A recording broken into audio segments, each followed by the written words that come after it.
오늘은 마태복음 11장 말씀 여러분들과 함께 이 아침에 나누도록 하겠습니다. 마태복음 10장에서는 예수께서 12제자를 세우시고 그들을 향한 파송 설교가 나옵니다. 그리고 이제 11장에 와서는 11장 1절 말씀 보도록 하겠습니다. 예수께서 12제자에게 지시하시기를 마치고 거기에서 떠나셔서 유대 사람들의 여러 고을에서 가르치며 복음을 전하셨다. 제자들에게 지시하기를 마치시고 이제 예수님은 유대 여러 고을에 가서 복음을 증거하십니다. 자, 그렇게 복음을 증거하실 때 일어난 일 하나를 우리에게 들려줍니다. 2절에서 15절 말씀입니다. 옥에 갇힌 세례 요한은 자신의 제자들을 예수님께 보내어 오실 그이가 당신입니까? 라고 묻게 합니다. 그 제자들에게 예수님은 너희가 보고 들은 것을 요한에게 가서 전하여라 라고 말합니다.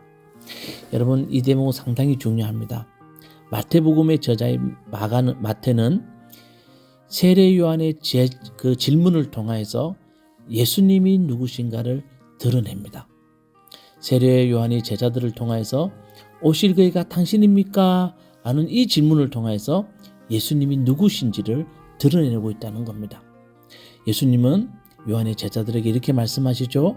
눈먼 사람이 보고 다리 저는 사람이 걸으며 나병 환자가 깨끗하게 되고 듣지 못하는 사람들이 들으며 죽은 사람이 살아나고 가난한 사람이 복음을 듣는다.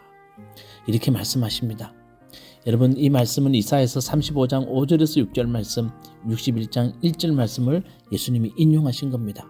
왜 이 말씀을 인용하시냐 하면 예언자의 그 예언이 지금 이루어지고 있다는 것을 보여주기 위해서입니다. 여러분, 예수님의 이 사역 가만히 보십시오. 어떤 사역입니까? 생명 회복 사역입니다.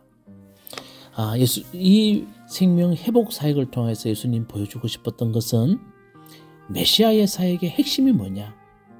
하나님 나라가 이루어지는 곳이 어떤 곳이냐를 우리에게 들려주기 위해서입니다. 메시아의 사역의 핵심도 생명 회복이요, 하나님 나라가 이루어지는 곳도 생명 회복이라는 겁니다. 죽어가는 사람들이 살아나고 이 땅에 눈 멀고 다리 저는 사람, 나병 환자, 다시 말하면 병든 사람들이 온전케 되는 이런 생명 회복되는 곳이 바로 하나님 나라가 이루어지는 곳이다 라는 것을 들려주고 있다는 겁니다. 여러분, 잘 들으셔야 됩니다. 우리가 이 땅에 살아가는 이유도 주님의 손과 발이 되는 겁니다. 주님의 손과 발이 되어서 이 땅에 힘들고 어렵고 고난 가운데 있는 사람들에게 찾아가서 그들의 삶을 조금이라도 여러분들이 회복시켜 준다면 우리는 메시아 사역에 동참하고 있는 겁니다. 우리가 하나님 나라를 이루는 일에 우리가 동참하고 있는 겁니다. 마태는 오실 그이가 당신입니까? 라는 요한의 질문을 통하여서 메시아의 사역이 뭐고 우리가 어떤 일을 하며 이 땅에 살아야 되는지에 대해서 우리에게 들려주고 있다는 겁니다. 자, 그리고 난 뒤에 이제 세례 요한이 어떤 사람인가에 대해서 우리에게 들려줍니다. 자, 여러분, 7절, 8절, 9절 말씀은 저에게 상당히 중요한 말씀이었습니다. 제가 신학교 때 너무 은혜 받았고 내 삶의 길을 조금이라도 바꿀 수 있었던 정말 말씀이 7절, 8절, 9절 말씀입니다. 이렇게 말합니다. 예수께서 말씀하시기를 너희는 무엇을 보려고 광야에 나갔더냐? 바람에 흔들리는 갈대냐? 아니면 무엇을 보러 나갔더냐? 화려한 옷을 입은 사람이냐? 화려한 옷을 입은 사람은 왕궁에 있다. 정말 이 말씀이 정말 충격적으로 들렸습니다.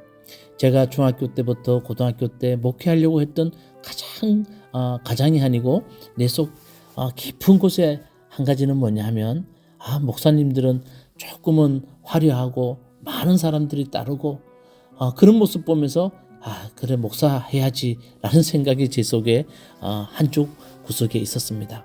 근데 예수님 뭐라 그럽니까? 뭘 보러 나갔더냐? 화려한 옷을 입은 사람은 왕궁에 있다.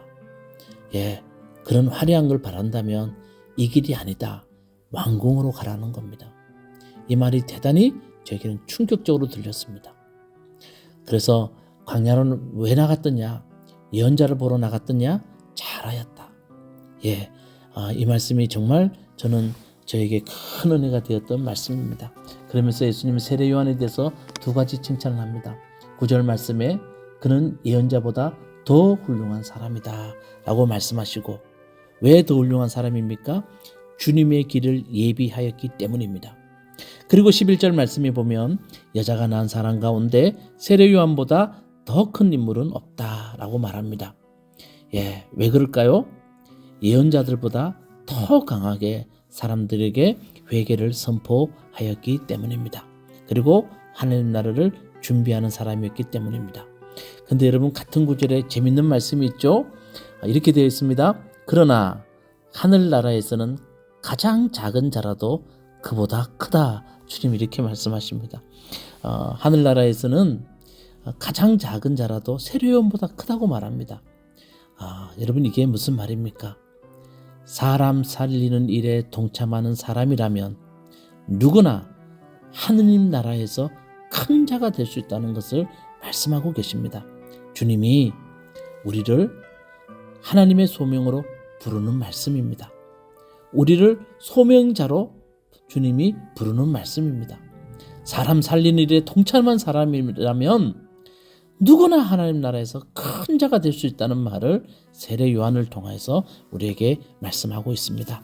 우리 무화과나무 교회 성도님 모두는 이렇게 하나님 나라에 동참할 수 있는 여러분 되시기를 주님 이름으로 축원합니다.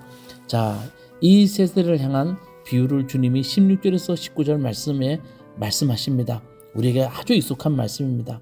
예수님께서는 당시 시대를 비유하십니다. 그러면서 뭐라 그랬습니까? 피리를 불어도 너희는 춤추지 않았고 곡을 해도 너희는 울지 않았다. 이렇게 말씀하십니다. 피리를 불면 춤추고 곡을 하면 함께 슬퍼하는 것이 사람 사는 세상의 이치입니다. 피리를 불고 곡을 한다는 것은 너와 함께 하고 싶다라는 인간의 발신음입니다. 그 소리가 서로의 마음을 울릴 때에 공동체는 살아납니다. 근데 여러분, 요한과 예수님이 사역했던 세상은 피리를 불고 곡을 하여도 사람들이 움직이지 않습니다. 그래서 주님께서는 하나님 나라의 기쁨을 선포하셨고 가난하고 병들고 소외된 사람과 함께 우셨지만 사람들은 거기에 반응하지 않았습니다. 주님의 울음소리에 사람들은 반응하지 않고 외면했습니다. 여러분, 오늘날 세상과 크게 다르지 않습니다. 우리 시대도 사람들이 피리를 불어도 춤추지 않고 곡을 해도 울지 않습니다. 너와 함께하고 싶다는 사람들의 그 발신음에 사람들은 반응하지 않습니다. 그게 우리 시대의 모습과 예수님의 시대의 모습과 비슷합니다. 그런데 여러분, 이어지는 말씀으로 주님은 회개하지 않는 도시에 대한 책망이 20절에서 24절에 나옵니다. 여러분, 반응하지 않는 모습, 그것을 주님은 갈릴리 여러 마을을 통해서 주님 말씀하십니다. 대표적인 마을이 베세다와 가버나움입니다. 베세다와 가버나움에서 예수님은 많은 사역을 행했지만 그들은 회개하지 않았습니다. 결국 예수께서는 두루와 시돈 그리고 소돔이 오히려 그들보다 나을 것이라고 말합니다. 주님이 많은 이적을 행하여도 사람들이 반응하지 않습니다. 익숙함과 당연함이 은혜를 가볍게 만들고 사람의 마음을 무디게 만들어서 회개와 멀어지게 하고 있다는 겁니다. 여러분, 우리도 마찬가지 아닙니까? 주님의 말씀 너무 많이 들었고 너무 잘 알고 있고 너무 익숙해 있습니다. 그래서 우리 삶에 많은 일들이 예수님이 많은 일들을 하고 있는데도 우린 보지 못합니다. 반응하지 못합니다. 모든 것을 당연하게 받아들입니다. 여러분, 이게 정말 저는 가장 큰 저주라고 생각합니다. 주님의 손길이 내 속에 있는데도 그것을 느끼지 못하는 것. 여러분, 이것만큼 큰 저주가 어디 있겠습니까? 그러니까 여러분, 우리는 늘 민감하게 우리 삶에 일어나는 일들 가운데 이것은 주님의 음성이고 이것은 주님이 우리에게 하시는 발신음이라는 것을 깨닫고 여러분 주님 앞에 응답할 수 있는 여러분 꼭 되시기를 주님의 이름으로 축원합니다. 그리고 25절에서 30절 말씀에 참 우리에게 익숙한 말씀이 나오죠. 수고하고 무거운 짐진 자들아 다 내게로 오라. 내가 너희를 쉬게 하리라. 주님이 이렇게 말씀합니다. 여기서 수고하고 무거운 짐은 당시 율법의 무게를 의미합니다. 율법의 그물에 얽힌 삶은 선물이 아니라 짐이 됩니다. 예수님은 그런 자들에게 은혜의 자리로 초청하고 계십니다. 여러분, 저도 가장 무서운 것은 종교가 어떤 사람에게 무거운 짐이 되는 겁니다. 예수 믿는 것이 내 삶에 무거운 짐이 되는 겁니다.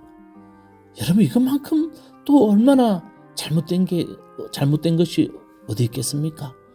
여러분, 예수 믿는 것은 여러분들에게 은혜가 되어야 되고 무거운 짐을 내려놓는 계기가 되어야 됩니다. 근데 조금만 잘못된 길로 가도 예수 믿는 것이 무거운 짐이 되는 사람들이 너무나 많다는 것을 저는 깨닫습니다. 그래서 저도 목사로서 참 조심합니다. 우리 성도들에게 어깨에 무거운 짐 하나 지어주는 거 아닌가, 그런 생각을 많이 할 때가 많습니다. 그래서 조심합니다. 여러분, 예수 믿는 것은 무거운 짐을 지는 것이 아니라 정말 주님 앞에 나와서 쉬는 겁니다. 주의 은혜의 자리로 나가는 겁니다.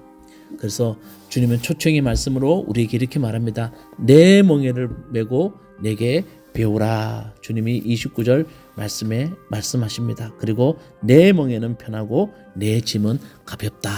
주님이 이렇게 말합니다. 여러분, 주님의 멍에의 길은 십자가의 길입니다. 그 십자가의 길로 가면 결국은 가벼워진다는 것을 말씀하고 있습니다. 저는 이 말씀 정말 믿습니다. 여러분, 내가 죽고 나와 함께하는 사람이 살면 그게 얼마나 삶이 가벼워지는 줄 아십니까? 어떤 문제가 생겼을 때 내가 죽고 나면 십자가의 길을 가면 짐이 다 내려지는 느낌이 듭니다. 그래서 주님이 말씀하십니다. 내 멍에를 메고 내게 배우라. 내 멍에는 가볍고 그리고 내 멍에는 편하다. 이렇게 말씀하십니다. 주님의 이 말씀이 오늘 여러분들에게 큰 은혜가 되기를 주님의 이름으로 축원합니다. 기도하시겠습니다. 주님, 주님께서는 우리에게 끊임없이 발신음을 보내고 계십니다. 나와 함께 하자고, 너 삶에 내 은혜가 넘치다고 주님께서는 끊임없이 우리에게 말씀하시는데 우리가 그 음성을 듣지 못할 때가 많습니다. 그리고 주님이 행하신 많은 은혜들을 우리는 쉽게 여길 때가 많습니다. 주님, 오늘 아침에 우리가 이 사순절 아침에 하나님 말씀을 통해서 내 삶에 내려진 하나님의 깊은 은혜를 깨달을 수 있는 저희들 되게 하여 주시옵소서. 예수님 이름으로 기도드리옵나이다. 아멘. 마태복음 11장.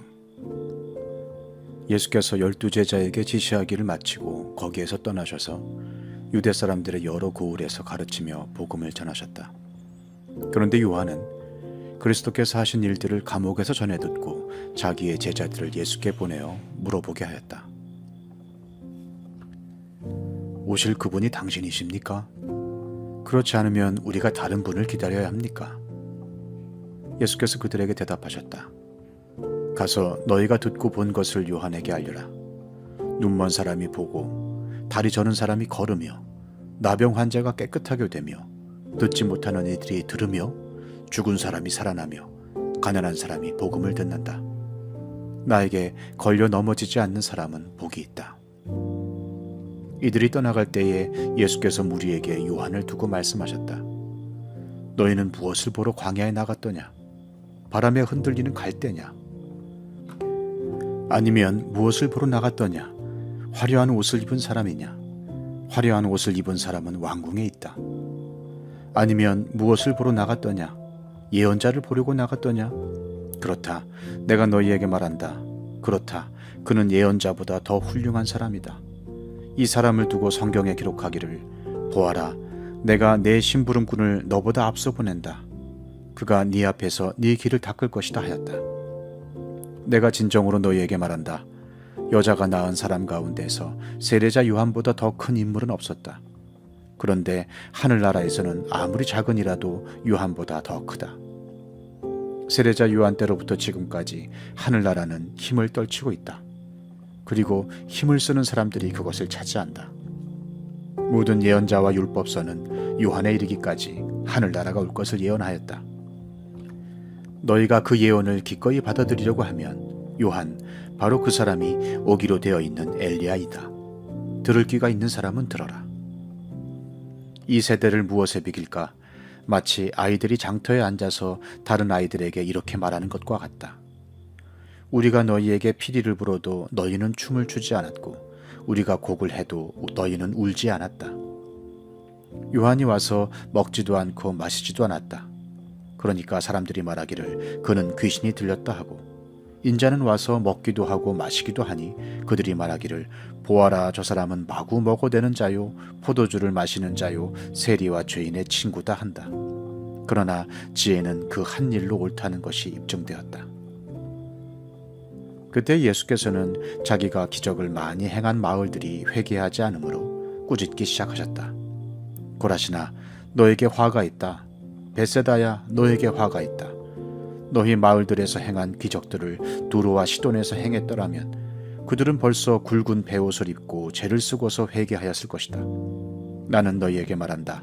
심판날에 두로와 시돈이 너희보다 견디기 쉬울 것이다.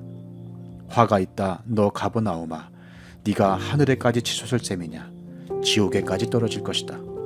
너 가버나움에서 행한 기적들을 소돔에서 행했더라면 그는 오늘까지 남아있을 것이다. 나는 너희에게 말한다. 심판날에 소돔 땅이 너보다 견디기 쉬울 것이다.